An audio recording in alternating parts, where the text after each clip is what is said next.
I am the Tofu Golem. Please enjoy the video. You begin by defining a tight search phrase. Choose 3-5 keywords that capture the concept, plus likely synonyms and acronyms. Use quotes around exact phrases to lock results and add plus or minus signs to include or exclude terms.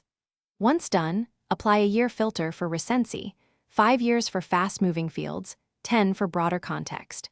Make sure to scan titles and snippets quickly to confirm relevance before moving on to the next refinement step.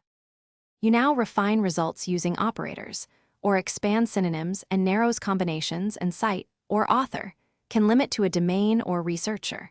Make sure to sort by relevance or date depending on your goal, and glance at the cited by count to judge impact. Once you open promising papers, inspect full-text PDFs when available, and use the related articles link to broaden the search. Keep track of journal names to assess quality and fit. You finish by critically evaluating the abstract, methods, sample size, and conclusions to confirm the paper fits your question. Then retrieve the full text. Use your institution's library links, check publisher access, or request a copy from the corresponding author. If access fails, search for preprints or closely cited articles that cover the same ground.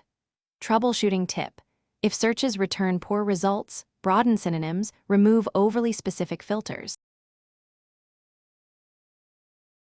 Thanks for watching. Consider subscribing if we helped you today.